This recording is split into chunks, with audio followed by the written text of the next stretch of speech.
किसी शायर ने एक शेर कहा है कि अब के हम बिछड़े तो शायद ख्वाबों में मिलेंगे, अब के हम बिछड़े तो शायद ख्वाबों में मिलेंगे, जिस तरह सूखे हुए फूल किताबों में मिलेंगे।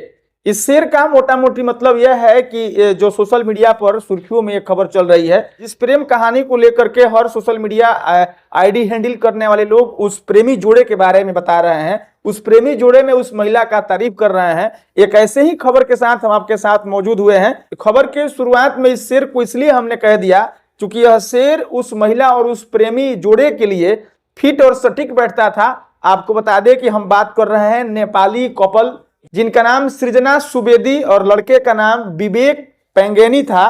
तो विवेक पंगेनी और सृजना सुवेदी ये दोनों लोग अपने स्कूली शिक्षा नेपाल में ही किए हैं। नेपाल के स्कूली शिक्षा में दोनों की मुलाकात हुई है और प्रेम कहानी इस तरह से शुरू हुई है कि धीरे धीरे दोनों के बीच में नजदीकियां बढ़ी है और नजदीकी बढ़ते बढ़ते वे लोग 2014 से एक दूसरे को डेट करने लगे हैं। 6 साल बाद उन लोगों की शादी हुई है। शादी होने के 4 साल बाद विवेक अब इस दुनिया में नहीं रहे हैं। मोटे तौर पर खबर यही है, लोग कह रहे हैं कि प्रेम में किसी स्त्री ने लंबे दिनों के बाद, एक अरसे बाद किसी स्त्री ने प्रेम निभाया है और प्रेम में समर्पण का बेइंतहा हो जाना, बेइंतहा किसी से मोहब्बत करना, उसके उदाहरण है सृजना सुवेदू और विवेक पंगेनी।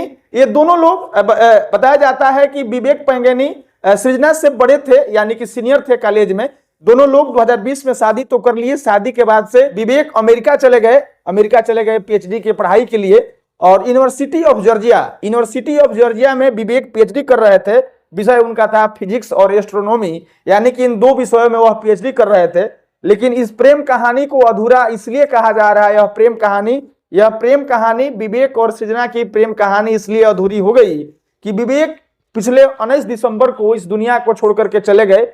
उनको ब्रेन ट्यूमर था, कैंसर था, इस वजह से वह चले गए। आपको बता दें कि विवेक और सृजना की कहानी लोग इसलिए शेयर कर रहे हैं, उनकी कहानी इसलिए लोगों को बताई जा रही है, उनके प्रेम का उदाहरण इन दोनों कपल्स को, इन दोनों प्रेमी जोड़े को इसलिए कहा जा रहा है कि इंस्टाग्राम पर, सोशल मीडिया पर कई तरह के वीडियोज, फोटो में सृजना विवेक के साथ वह हर पल बिता रही है। जब उनको पता हो गया है कि उनके विवेक अब नहीं रहने वाले हैं, डॉक्टरों ने एमआरआई कीमोथेरेपी होने के बाद जब कह दिया था, यानी कि 2022 के अंत का यह बात है कि अब विवेक के पास महज 6 माह का समय है, तब से सृजना यह बात समझ गई कि अब विवेक नहीं रहने वाले हैं। तो जीवन के अधिक से अधिक आनंदमय पल, खुशी का पल, चाहे उनका बर्थडे हो, चाहे दीपावली हो या फिर होली हो, आप तमाम फोटो तस्वीरों में देख सकते हैं कि सृजना ने विवेक के साथ वह हर खुशी का पल निभाया है कैंसर होने के बाद से, और एक बच्चे की तरह कह सकते हैं कि विवेक का ख्याल रखा गया है। आपको बता दें कि नेपाली कपल्स यानी कि सृजना और विवेक, नेपाल से उनकी प्रेम कहानी शुरू हुई है। उसके बाद से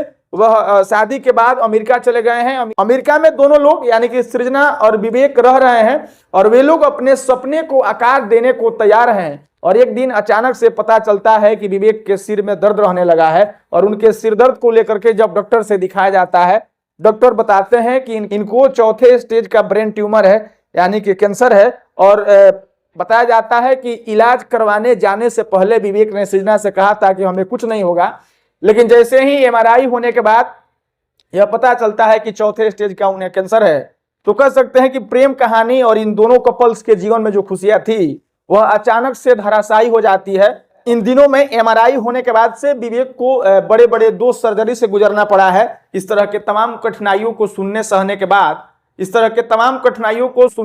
के बाद सृजना ने अपने प्रेम में जो कुछ भी उनसे बन पड़ता है वह विवेक के लिए करती हैं। आप देख सकते हैं जब सिरदर्द होने के बाद से, ब्रेन ट्यूमर होने के बाद से उनके माथे के बाल धीरे धीरे झड़ने लगते हैं, तो आप देख सकते हैं एक रील में सृजना अपने लंबे लंबे बालों को कैंची से उनके सामने काटती है, जिससे विवेक के मनोबल को बढ़ावा मिले, वह हतोत्साहित न हो। उन्हें प्रोत्साहित करने के लिए, यह बताने के लिए कि बालों का होना जीवन में बहुत जरूरी नहीं है, वह अपने लंबे लंबे बालों को काट करके छोड़ कर लेती हैं। और अंततः जब 19 दिसंबर को विवेक इस दुनिया को छोड़ करके चले जाते हैं और जब सृजना ने अपने सोशल मीडिया हैंडल पर यह लिखती है कि प्रेम हार गया या फिर हम हार गए, कैंसर तुम जीत गए, तो कह सकते हैं कि हवा के और यह लाइन पढ़ करके हर सोशल मीडिया चलाने वाले लोगों को झकझोर देने वाला यह वाक्य होता है, झकझोर देने वाला यह पल होता है। उसके बाद से प्रेमी जोड़े, कई प्रेमी जोड़े इस बात को, इस तस्वीर को सृजना और विवेक के उदाहरण को लेकर के अपने अपने जुगल जोड़ियों को भेज रहे हैं और यह बता रहे हैं कि अगर कोई महिला किसी को अपना मान लेती है और किसी को अपना प्रेमी मान लेती है तो वह इस जीवन में वह सब कुछ कर गुजरने को तैयार होती है जो सृजना ने विवेक के लिए किया है। विवेक अब इस दुनिया में नहीं है। विवेक आपको बता दें कि सोशल मीडिया इन्फ्लुएंसर थे। सोशल मीडिया का मतलब उनको सेंसेस भी कहा जाता था। पीएचडी करने के लिए वह यूनिवर्सिटी ऑफ जॉर्जिया गए थे। लेकिन दोनों के प्रेम कहानी को लेकर के कई मानने वाले ऐसे लोग कहते हैं कि बहुत दिनों बाद किसी स्त्री ने प्रेम निभाया है और प्रेम में खुद को समर्पित कर देना और समर्पण का बेइंतहा यह उदाहरण है सृजना और विवेक की कहानी को, प्रेम कहानी को लेकर के, इस कपल्स को लेकर के, इस जुगल जोड़ियों को लेकर के, इस प्रेमी जोड़ी को लेकर के कई लोग उसके तस्वीर को शेयर कर रहे हैं। कई लोगों के लिखे हुए शेर को कोट कर रहे हैं। कई लोग कई तरह की बात कह रहे हैं। हमने भी सोचा कि एक बार आकर के इस पर बात करना चाहिए।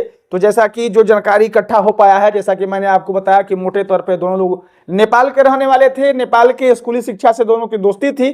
2014 के बाद से एक दूसरे को डेट करना शुरू किया और विवेक सृजना से सीनियर थे। 2020 तक यानी कि 6 सालों तक लगातार एक दूसरे को डेट करने के बाद 2020 में इन दोनों ने शादी कर लिया और शादी करने के बाद वे लोग अमेरिका चले गए। अमेरिका जाकर के हंसी खुशी से रह रहे थे। अमेरिका विवेक इसलिए गए थे कि यूनिवर्सिटी ऑफ जॉर्जिया में उनको पीएचडी करना था। उनका विषय था एस्ट्रोनॉमी और फिजिक्स। लेकिन 2022 के शुरुआती दौर से उनके सिरदर्द होने लगा और उनके सिरदर्द ने यह सब कुछ खोल करके रख दिया कि उनको ब्रेन ट्यूमर है, उनको चौथे स्टेज का कैंसर है। और कह सकते हैं कि जहां अमेरिका में रह करके विवेक और सृजना अपने प्रेम को और अपने सपने को साकार और आकार देने वाले थे, इस कड़ी में विवेक को कैंसर हो जाना उनके तमाम सपनों को एक तरह से धराशायी कर दिया, जीवन को और उनके मन को झकझोर को रख दिया। जब 19 दिसंबर को विवेक इस दुनिया को छोड़ करके चले गए। बाकी हम भी इस खबर को खत्म करेंगे और इस प्रेम कहानी को लेकर के, विवेक और सृजना को लेकर के पिछले 1 महीने से 2 महीने से सृजना का विवेक के लिए किए गए वह तमाम काम, वह तमाम समर्पण, चाहे वह हंसी का पल हो या खुशी का पल हो, कैंसर होने के बाद भी, होली हो, दिवाली हो, छठ हो या फिर उनका बर्थडे हो या फिर उनका शादी का सालगिरह हो, इस तरह के कई ओकेजन पर सृजना अपने विवेक का ख्याल रख रही है। और कई तरह के जो मतलब बच्चों की तरह कह सकते हैं कि एक बच्चों की तरह ख्याल रखा गया है विवेक का। हालांकि विवेक अब नहीं है इस दुनिया में। सृजना को इस जीवन को और अपने जीवन को अकेले जीना है। और हम खबर को खत्म करने से पहले आपको बता दें कि किसी ने क्या खूब लिखा है, कोई फर्क नहीं है सब कुछ जीत लेने में, कोई फर्क नहीं है सब कुछ जीत लेने में और अंत तक हार नहीं मानने में। तो इस शेर का उदाहरण है सृजना कि अंत तक वह हार नहीं मानी है। यह अलग बात है कि विवेक अब इस दुनिया में नहीं है और जैसा कि सबकी प्रेम कहानी अधूरी रहती है, वैसे कह सकते हैं कि वैसे ही विवेक और सृजना का प्रेम कहानी बहुत दिनों तक नहीं चल पाया। हालांकि सोशल मीडिया के और उनको चाहने वाले तमाम लोग सृजना को बधाई दे रहे हैं, क्योंकि पिछले 1 महीने 2 महीने से उनका कई तरह के रील विवेक के साथ में वायरल हो रहा है। शादी से लेकर के, प्रेम मोहब्बत के शुरुआत से लेकर के और विवेक के जाने तक का, जिसको लेकर के लोग भूरी भूरी प्रशंसा कर रहे हैं। और हम भी खत्म करते हैं। बाकी आपसे अनुरोध रहेगा कि इस खबर को लेकर के और इस प्रेमी जोड़े को लेकर के आपकी क्या राय है, प्रतिक्रिया दीजिएगा। मिलेंगे किसी ऐसे ही खबर के साथ, तब तक के लिए बहुत बहुत धन्यवाद।